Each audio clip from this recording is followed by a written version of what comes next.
BTFM katugendeko mu Endobeso. Nakacha olimbula bazinga kulikayo ndi atimbadde wawidde ndi nawe wano ngoddako gye baleko awo kidaka abera gye baleko.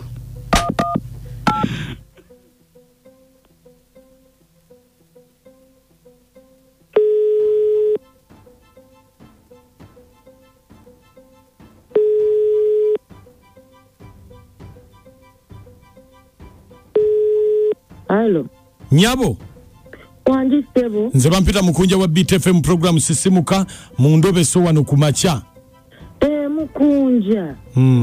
Wanza nsokuuliza. Kale nyabo. Kati mnange. Nabadde nyache njagala onyambe. Chichi. Banange. Nino omwami wange bamuyita Kalema. Naye omwami yansobera. Ebiri wakati bitegeera. Chichi. Yagula amayembe. Yagula amayembe? Banange simanyi. Njagala kuzuula mazima kuba ebintu bigulumbe waka. Banange waka wakyukakyuka buli kimu kyakyankalana.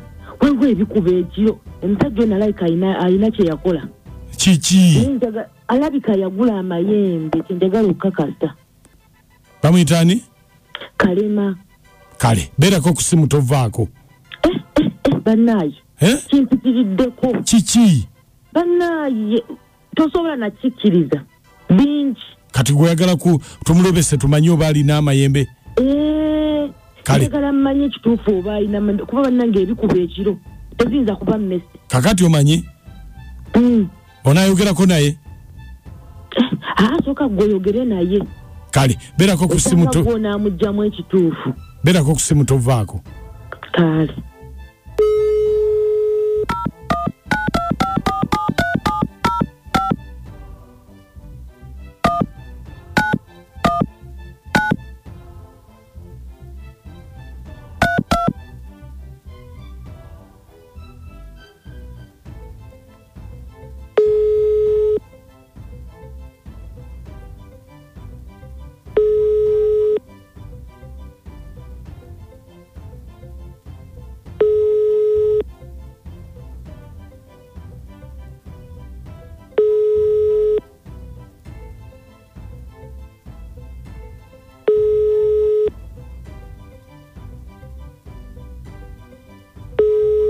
Hello. Mzee Kalema. Wange. Jebaleko ssebo. Kali nawe jebale. Kakati tatu nansonyi okukubira ku macha kuno. Ssebo. Munange entambudde ku basawo bangi. Wano wali nga waliwo ebinsumbuwa mujja wa maama wange yansindikira ebintu bintawanyiza bannange. Ntambudde buli musawo buli ani mpaka we nafunye omusawo yaŋŋambye Muzeeyi Kalema yasobola obbikwatira. Gwani? Nze Walugembe. Walugembe. Mani agikuwadde n'ennamba ni agambye musawo bamuyita kumbe oba ekuki kumbe ko kakale. Bizibu kyogambye nti ki? Bintawanya bansindikira ebintu mujja wa maama wange. Biruddawo ebintu ebyo. Waka wange wennyini we nazimba wane nakuwadde. Mu maka g'omunju. Kabijja kutawanyiza ddala. Oli mwetegefu. Ndi mwetegefu gomanye ebbanga bye bintawanyiriza kati ngenda mu myaka 10 byantawanya sinnawasa olufunye omukazi ate ne binfuukira ekizibu kiro buli lwenkwata ku mukyala ne binkuba empi. Tebinnaba nno okusinziira ku kyendaba kuba ku kyempulira. Bikyabitandika butandisi. Kaakati nno olina okukola bwoti. Genda ojja kukeera ogenda osala enviiri zonna ku mubiri. Saagala obeesigazeeko luviiri ku mubiri gwo. Wange kakati ku mutwe ku bigere. Tolina kubaako luviiri. Yonna walakata omubiri gwonna. Ntegeeza osala okuva ku mutwe enviiri zonna, enkwawa, mu mbugo, bitundu bye byekyama byonna obikolokotte. zonna zikwate ofune olujjo ozooke zikole ensaane vvu owulira mpulira ogende njagala ongulire ente nga ogule ente si yange ya bintu byo oyinza bwe ngamba ongulire ente mpulira owuuna si yange ya bintu byo ogule ente making sure nti eyo ente terinyirwangako teweekanga ku nte ginnaayo nga nkazi naye nga teweekanga ku ginne waayo oleetereko embuzi nga nayo kyekimu ofuba nnyo n'ogyeta nga tekola ki terinyirwangako n'ogyeta nga erinyiddwako gw'omanyi onoyongera bitabula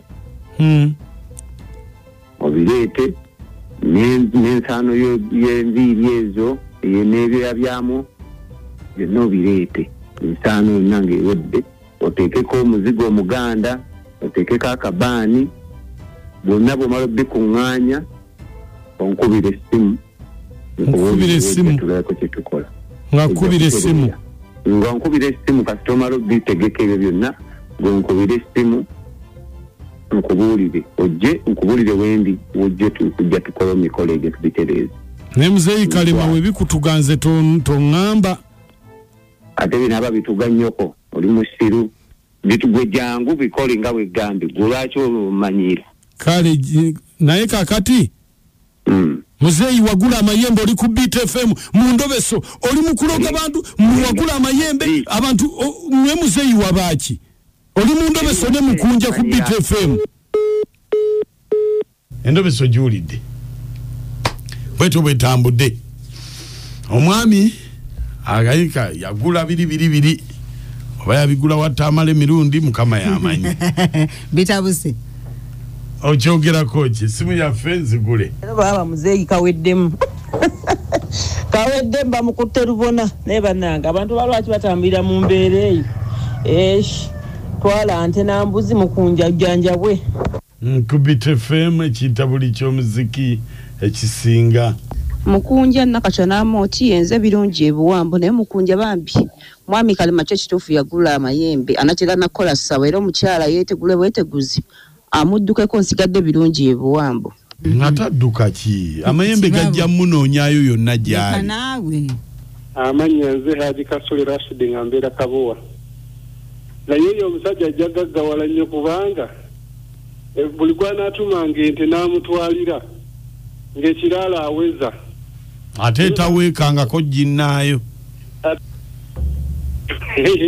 kati lwaki taweze faamu bannanga obumu buli bantu hajja nsigadde ne Haji Kasule muku mukwano yebale tuweereza nkale hajati amanya hajati nakwewane kabowa oyo omuzeeyi alabye eddu mumusakaala ng'oyo yakubba bantu bambi aswadda asabitandisa okuba ewakaawo n'omukazi amuddukeko oyo omuzeeyi awedde asaakadde leeti hajati namponye hajati wangi nina we nabadde nga babasomesaako nga batusomesaako taata twagenza okusaala mu muzikiti aseeka n'agamba bannange singa mwenna mubeeranga hajati namponye ne Haji Kasule abaagala ne mwaka ku mwaka bwakwata essimu bwakuba ng'awaako munne nga naye ayogera buuza ne Haji yabaddemu namulengedde emabega essewu yakugambye